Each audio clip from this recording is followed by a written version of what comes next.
ধূমপান, মদ্যপান এবং মাদক সেবন স্বাস্থ্যের পক্ষে ক্ষতিকারক। দ্য স্টোরি রেডিও চ্যানেলে আপনাদের সবাইকে স্বাগত। আজকে আমাদের নিবেদন ডাইং ডিটেকটিভ। গল্পটি আমরা নিয়েছি সাদিকুর রহমান সম্পাদিত গোয়েন্দা সমগ্র এই বইটি থেকে। গল্প পাঠে ও ওয়াটসনের ভূমিকায় স্বাগত। মিস্টার হোমসের ভূমিকায় শুভঙ্কর, মিস্টার কালভার্টনের ভূমিকায় Shivam, inspector মর্টন Bibhas, Mrs Hudson আমি উষসী। শুনতে থাকুন, সঙ্গে থাকুন। শুরু হচ্ছে ডাইং ডিটেকটিভ। আমার বিয়ের দ্বিতীয় বছরের ঘটনা এটা। নভেম্বর মাস। বেকার স্ট্রিটের আমাদের পুরনো আস্তানার বাড়িওয়ালি মিসেস হাডসন একদিন হন্তদন্ত হয়ে ঢুকলেন আমার বাড়ি। হোমসের অবস্থা নাকি সঙ্গীন। 3 দিন ধরে বিছানায় শয্যাশায়ী। উত্থান শক্তি হারিয়ে ফেলেছে। কথা বলছে চিচি করে। 1 ফোঁটা জল পর্যন্ত মুখে তুলতে পারছে না। খবরটা শুনে স্বভাবতই একটু ভ্যাবাচেকা খেয়ে গেলাম। এমন মুমূর্ষু অবস্থার কারণটা অনুমান করে ওঠা সম্ভব হলো না। মিসেস হাডসন বললেন, কিছুতেই ডাক্তার ডাকতে দেবেন না। জানেনই তো কোনোদিন কারোর কথায় চলেন না, সবাই চলে ওর কথায়। তবু অবস্থা দেখে জেদাজেদি শুরু করলাম। তখন বললেন খবর দিতে হলে যেন আপনাকেই দিই, তাই ছুটে চলে এলাম। ফিরে গিয়ে কি অবস্থা দেখব বুঝতে পারছি না। মিসেস হাডসনকে সঙ্গে নিয়ে তখনই চলে এলাম বেকার স্ট্রিটে। কিন্তু এসে যা দেখলাম সে দৃশ্য কল্পনা করা যায় না। ছটফট করছে বিছানায়। হোমস তো নয়, যেন একটা কঙ্কাল মূর্তি। চোখ কোটরে বসে গেছে, জ্বরের ঘোরে ঘোলাটে। গাল লাল হয়ে গেছে। হাড় বার করা হাতের আঙ্গুল কাঁপছে থরথর করে। থেকে থেকে কেঁপে কেঁপে উঠছে গোটা শরীর। আর অনবরত মোচড় খাচ্ছে। চি চি একটা কাতরানি বেরোচ্ছে ফেনা জমা ঠোঁটের ফাঁক দিয়ে। আমাকে দেখে যেন চিনতে পারল। চোখ দুটি ঈষৎ উজ্জ্বল হলো যেন। ক্ষীণ কণ্ঠে বলল, ওয়াটসন, তুমি এসেছো, কিন্তু খবরদার আমার কাছে এসো না। ভ্যাবাচ্যাকা খেয়ে গেলাম। বললাম, ও কথা বলছো কেন? কি হয়েছে আমাকে দেখতে দাও, আমি ডাক্তার। খবরদার খবরদার, তোমার ভালোর জন্যই বলছি, আমার কাছে এসো না। ভয়ঙ্কর ছোঁয়াচে রোগ। এই শুধুমাত্র ওলন্দাজরাই এর খবর রাখে। ওলন্দাজ কুলিদের রোগ এটা। আমি 1 পা এগুবার চেষ্টা করতে যেন গর্জে উঠল। বাড়ি থেকে দূর করে দেবো বলে দিচ্ছি ওয়াটসন, একদম কাছে আসবে না আমার। কাতর কণ্ঠে বললাম, যাই হোক, তুমি অসুস্থ, আমি ডাক্তার, আমাকে আমার কর্তব্য করতে দাও, নারীটা দেখতে দাও। তুমি সাধারণ একটা জেনারেল প্র্যাকটিশনার। মামুলি ডিগ্রি আর অভিজ্ঞতা নিয়ে এ রোগের কি করবে তুমি? ব্ল্যাক ফরমোসা ফিভারের নামই তুমি শোনোনি? কথাটা শুনে কষ্ট হলো মনে। তবু জানতে চাইলাম লন্ডনের কোন ডাক্তারকেও দেখাতে চায়। গুঙিয়ে উঠে কোনো রকমেই নিজেই আবার বলল, আমি তদন্ত করতে গিয়ে বাদিয়েছি। রোগগুলো অপরাধ সংক্রান্ত, তাই কেউ খবর রাখে না এসব রোগের। এরপর হোমস যা করল সত্যিই তা অবিশ্বাস্য। আমি লন্ডনের একজন ট্রপিক্যাল রোগ বিশেষজ্ঞের নাম কেবল উচ্চারণ করেছি শুনেই বাঘের মতো লাফিয়ে উঠে দরজার কাছে ছিটকে গেল। তারপর পলকের মধ্যে চাবি দিয়ে চাবিটা হাতে নিয়েই বিছানায় উঠে গেল। আমি হতবাক। তুমি ঠিক 6টার সময় ছাড়া পাবে। ঠিক 6টায়। আমাকে সারিয়ে তুলতে পারে একমাত্র লন্ডনে এমন একজনই আছে। তুমি যে তুমি যেতে হলে তার কাছেই যাবে। মনে মনে হোমসের প্রতিভাকে আমি শ্রদ্ধা করি বারবার, তাই কখনো তার অবাধ্য হইনি। যে অবস্থায় পড়েছি বুঝতে পারছি জোর করে কিছু করতে গেলে হিতে বিপরীত হবে। বললাম, তাহলে নাম বলো, এখনই যাচ্ছি আমি। হোমস বলল 2 ঘন্টা পরে। বলেই মুখ পর্যন্ত লেপ চাপা দিল। বুঝতে পারলাম 6টা পর্যন্ত অপেক্ষা করা ছাড়া আর পথ নেই। কিন্তু এতটা সময় চুপচাপ বসে থাকবো, এই মানসিক অবস্থায় বই পড়াও সম্ভব নয়। ঘুরে ঘুরে দেয়ালে ঝোলানো ক্রিমিনালদের ছবি দেখতে লাগলাম। ম্যান্টেল পিসের সামনে এসে চোখে পড়ল পাইপ, তামাকের থলি, ইঞ্জেকশনের সিরিঞ্জ, রিভলভারের কার্তুজ, এমনি সব আজে বাজে জিনিসের সঙ্গে ভারী সুন্দর একটা হাতির দাঁতের ছোট্ট কৌটো। জিনিসটা আগে দেখিনি। কৌতূহলী হয়ে সবে হাত বাড়িয়ে তুলেছি, সঙ্গে সঙ্গে বীভৎস এক দেয়াল ফাটানো চিৎকার। সর্বাঙ্গ থরথর করে কেঁপে উঠল সেই ভয়াবহ চিৎকারে। তাকিয়ে দেখি বিকৃত উন্মত্ত চোখে আমার দিকে তাকিয়ে আছে হোমস। হাঁপাতে হাঁপাতে বলল, ওটা নামিয়ে রাখো ওয়াটসন। আমার কোনো জিনিসে হাত দিও না বলে দিচ্ছি। বলতে বলতে বালিশে এলিয়ে পড়ল। আমার সঙ্গে হোমস কখনোই এভাবে কথা বলেনি। তার উপরে এমন ভয়াবহ উত্তেজনা, জড়বিকরে মাথায় গোলমাল দেখা দিয়েছে। কি করি, 2 ঘন্টা অপেক্ষা করা ছাড়া আর গতি নেই দেখছি। বাধ্য হয়ে ফিরে এসে চেয়ারে বসলাম। ঘড়ি দেখছিলাম ঘন ঘন। 6টা বাজতে না বাজতেই আবোল তাবোল অসংলগ্ন বকুনি শুরু হলো। অনবরত কাশছে, ফোপাচ্ছে সাই সাই শব্দ করে। এই অবস্থাতেই গ্যাসের আলোটা সামান্য বাড়ি দিতে বলল। হুকুম মতো টুকটাক কয়েকটা জিনিস টেবিলে এনে রাখলাম। হাতির দাঁতের কৌটোটাও এনে রাখতে হলো। সব ঠিকঠাক করা হলে বলল, এবারে যাও তুমি, আর ওই 13 নম্বর লোয়ার বার্গ স্ট্রিট থেকে মিস্টার কালভার্ট স্মিথকে ডেকে নিয়ে এসো।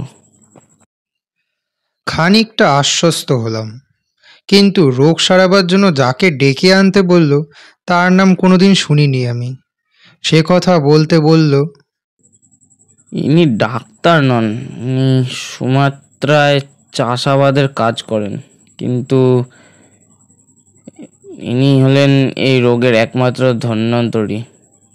এই মুহূর্তে লন্ডনে রয়েছেন, আর খুব নিয়ম মেনে চলার মানুষ। 6টার আগে গেলে পেতে না বলেই বসিয়ে রেখেছি তোমাকে।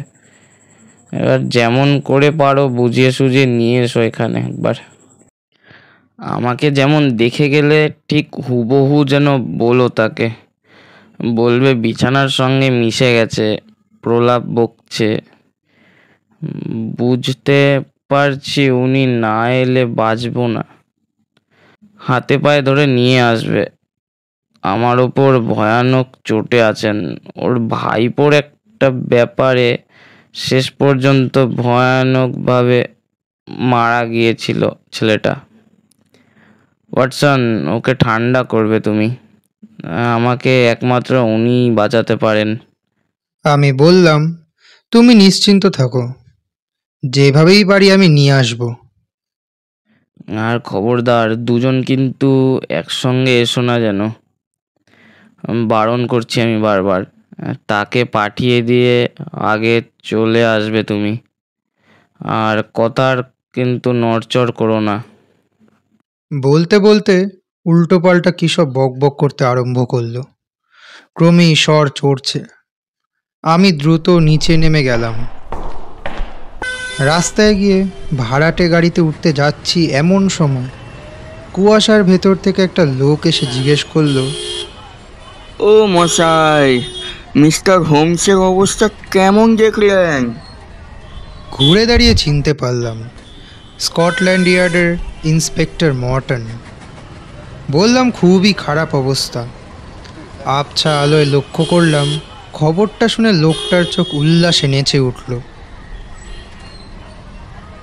ঠিকানা ধরে পুরনো আমলের লোহার রেলিং দেওয়া একটা বাড়ির সামনে এসে নামলাম। ভেতরে খবর পাঠিয়ে দেরি হচ্ছে দেখে নিশ্চিন্ত হতে পারলাম না। শিষ্টাচারের অপেক্ষা না করে মিস্টার কালভার্টন স্মিথের পড়ার ঘরে ঢুকে পড়লাম। কানে এলো বাটলারকে বলছেন, কাজের সময় দেখা টাকা হবে না, বলে দাও। আচমকা আমাকে ঘরে ঢুকতে দেখে ভীষণ রাগে চিৎকার করে উঠলেন। আমাকে হয়তো ঘাড় ধরে বার করেই দিতেন। শার্লক হোমসের নামটা বলবার সঙ্গে সঙ্গেই আশ্চর্যভাবে শান্ত হয়ে গেলেন। হাত নেড়ে আমাকে বসতে বলে নিজেও বসলেন। হোমসের কাছ থেকে আসছেন? আছে কেমন এখন? ভদ্রলোকের মাথাটা প্রকাণ্ড, তুলনায় হাত পা লিকলিকে। হলদে মুখের চামড়া অজস্র ভাঁজ, মোটা ভুরু জোড়ার তলায় গমগমে দুটি চোখ। হোমস মরতে চলেছে শুনে মনে হলো যেন একটা পৈশাচিক উল্লাস গোপন করলেন। কিন্তু উদ্বেগের সঙ্গেই সব খবরাখবর নিলেন আর বললেন, হোমসের প্রতিভাকে আমি শ্রদ্ধা করি। কর্মসূত্রে একবার পরিচয় হয়েছিল ওর সঙ্গে। আমি বললাম, জাহাজঘাটায় প্রাচ্যদেশীয় কুলিদের মধ্যে একটা তদন্ত নিয়ে কাজ করতে গিয়ে রোগটা বাদিয়েছে। এই বিষয়ে আপনার বিশেষ জ্ঞান আছে জেনে সাহায্য চেয়ে আমাকে পাঠিয়েছে। আপনি ছাড়া লন্ডনে আর কেউ ওকে বাঁচাতে পারবে না। দিন তিনেক ভুগছে, প্রলাপ বকছে বললেন? তাহলে তো এই সময় না যাওয়াটা অমানসিক কাজ হবে। চলুন আপনার সঙ্গে যাওয়া যাক। হোমসের নির্দেশ মনে পড়ল। আমার অন্যত্র একটা কাজ আছে। ঠিক আছে, ঠিকানা আমার কাছেই আছে, আধ ঘন্টার মধ্যেই আমি পৌঁছে যাব। মনটা কেমন উদ্বেগে ভরেছিল। কী অবস্থায় দেখব কে জানে। কিন্তু বেকার স্ট্রিটে ফিরে দেখলাম অবস্থার অবনতি ঘটেনি, প্রলাপ বকা বন্ধ হয়েছে। আমাকে দেখে বিবর্ণ মুখে হাসি ফুটল। খুঁটিয়ে খুঁটিয়ে বিবরণ জেনে নিল। ওয়াটসন, তুমি প্রকৃত বন্ধুর মতো কাজ করেছো। যাও, এবার সরে পড়ো। ভদ্রলোকের মতামতটা শুনব সেই সুযোগও হোমস আমাকে দিতে রাজি হলো না। আমি থাকলে নাকি ভদ্রলোক মন খুলে কথা বলবে না, ওরকমই স্বভাব নাকি ওনার। আমাকে বলল, আমার ওই খাটের মাথার দিকের ছোট ঘরটায় গিয়ে লুকিয়ে থাকো, বুঝলে? তুমি ওখান থেকেই সব শুনতে পাবে। মাথায় গোলমালটা দেখছি রয়েই গেছে, অসংলগ্ন বকছে। ওই ছোট্ট ঘরে অন্ধকারে আমাকে বসিয়ে রাখতে চাইবে কেন নইলে? যাই হোক, অবাধ্য হওয়া তো চলবে না। ছোট্ট খুপড়িটায় গিয়ে ঢোকার আগে আবার বলে দিল, আর কান খাড়া করে কেবল শুনবে, নড়াচড়া করবে না কোনো, আর কথাও বলবে না। কয়েক মিনিটের মধ্যেই সিঁড়িতে পায়ের আওয়াজ শোনা গেল। বিছানায় এলিয়ে পড়ে হাঁপানি রোগীর মতো ফ্যাস ফ্যাস শব্দে শ্বাস টানছে হোমস। খুপড়ির অন্ধকার কোণ থেকে জুতোর শব্দ শুনে বুঝতে পারলাম ঘরে ঢুকলেন মিস্টার স্মিথ। কান খাড়া করে রইলাম। হোমস, হোমস, শুনতে পাচ্ছ? আমি স্মিথ। হোমসের ফ্যাস ফ্যাসে গলা শোনা গেল। আপনি এসেছেন? অসীম দয়া আপনার। এটা সেই রোগ। চাপা হাসির সঙ্গে বললেন মিস্টার স্মিথ। তোমার চেহারা দেখেই বুঝতে পারছি একই লক্ষণ। এশিয়ার এই কালব্যাধিতে এর আগে একজন শেষ হয়ে গেছে লন্ডনে। কিন্তু কি জানো, রোগটার উৎপত্তি আর পরিণতির ব্যাপারে মাথা না গলালে তোমাকে মরতে হতো না। আমি জানি ভিক্টরকে আপনি শেষ করেছেন, কিন্তু আমি ওসব কথা আর কিছুই মনে রাখবো না। শুধু আমাকে বাঁচান আপনি। মরতে বসেছো, তবু এখনো অহংকার গেল না। তুমি কি মনে রাখবে না মনে রাখবে তাতে আমার যায় আসে না কিছু। ভাইপোর ব্যাপারেও মাথা ব্যথা নেই, কিন্তু যাওয়ার আগে জেনে যাবে না? রোগটা কিভাবে তোমার শরীরে ঢুকলো? বড্ড যন্ত্রণা হচ্ছে আমার, হাতে পায়ে খিঁচ ধরছে আর প্রচণ্ড তেষ্টা পাচ্ছে। এই নাও, তবে এক ঢোকের বেশি খেও না, হয়েই এসেছে। কিন্তু আমার কথা শেষ না করে তোমাকে তো মরতে দেব না। রোগের লক্ষণ পাওয়ার আগে ডাকযোগে কি কিছু পেয়েছিলে? না, সেরকম কিছুই মনে করতে পারছি না। আমি ঝাপসা দেখছি। আরে মনে করে দেখো, হাতির দাঁতের একটা কৌটো বুধবার ডাকপিয়ন দিয়ে গিয়েছিল। স্পষ্ট শুনতে পেলাম প্রচণ্ডভাবে ঝাঁকুনি দেওয়া হচ্ছে মুমূর্ষ হোমসকে। অনেক কষ্টে সামলে রাখতে হচ্ছে নিজেকে। কৌটোটা তুমি খুলেছিলে, মনে পড়ছে? হ্যাঁ হ্যাঁ, মনে পড়েছে। ওটা খোলার সময় খোঁচা লেগে আমার আঙুল থেকে রক্ত বেরিয়ে গিয়েছিল। ওই যে ওই টেবিলের ওপরেই রয়েছে। হ্যাঁ, এই তো থাক আমার পকেটে। কোনো প্রমাণ আর থাকবে না। তোমার বুদ্ধির দোষ দেখে হাসি পাচ্ছে। ভিক্টরের মৃত্যুর ব্যাপারে বড্ড বেশি জেনে ফেলেছিলে, তাই তোমাকেও দাওয়াই দিতে হলো। এত বেশি বুদ্ধি থাকা সত্ত্বেও ধরতে পারলে না এটা? হয়েই এসেছে প্রায়, শেষ নিঃশ্বাস দেখেই যাব। ক্ষীণ কণ্ঠে কি যেন বলল হোমস, বুঝতে পারলাম না। স্মিথ বললেন, গ্যাসের আলোটা বেশ বাড়িয়েই দিচ্ছি। বলো, আর কি করতে পারি তোমার জন্য? হ্যাঁ, আমার সিগারেট আর দেশলাইটা। গলার স্বর শুনেই চমকে উঠলাম। এ তো হোমসের স্বাভাবিক গলা। মিস্টার স্মিথের কথা শুনে বুঝতে পারলাম তারও ধাঁধা লেগেছে। এসবের মানে? মানে কিছুই না, মানে অভিনয়। এই 3 দিন পর আজ আপনার হাত থেকে প্রথম একটু জল খেলাম। এবারে সিগারেট ধরাবো। আরে, মনে হচ্ছে পরিচিত পায়ের শব্দ। ভারী পদশব্দ পাওয়া গেল সিঁড়িতে। পরক্ষণে দরজা খুলে কে ঘরে ঢুকলো। হোমস বলল, এই যে মোটন, এই তোমার আসামি হাজির। ইন্সপেক্টর মর্টনের গলা শোনা গেল। মিস্টার স্মিথ, ভিক্টর স্যাভেজকে খুনের অপরাধে গ্রেপ্তার করা হলো। মোটন, ওর পকেটে একটা কৌটো আছে, আগে ওটা বের করে নাও, কিন্তু সাবধান, খুলতে যেও না, মারা পড়বে। আচমকা প্রচণ্ড ধস্তাধস্তির শব্দ, যন্ত্রণাকাতর চিৎকার, তারপর করাত করে একটা যান্ত্রিক শব্দ। বুঝতে পারলাম হাত কড়া পরানোর কাজ শেষ। প্রচণ্ড আক্রোশে চিৎকার করে উঠলেন মিস্টার স্মিথ। চালাকি টিকবে না তোমার হোমস। মিথ্যে সন্দেহকে আদালতে প্রমাণ করা যায় না, মনে রেখো। অন্ধকার কুঠুরিতে বসে থাকার দরকার ফুরিয়েছে বুঝতে পেরে ঘরে এসে ঢুকলাম। হোমসের নির্দেশে মর্টন ততক্ষণে মহামান্য অতিথিকে নিয়ে থানায় রওনা হয়েছে। থানায় রওনা হওয়ার আগে হোমসের মুখে গোটা ব্যাপারটা শুনতে পাওয়া গেল। ব্যাপারটা এমন যে এসব না করলে চলতো না, বুঝলে ভায়া। আর শরীরের ওপর দিয়েও তো কম গেল না। পরিস্থিতি বিবেচনা করে আমাকে একটু ক্ষমা করে দিও।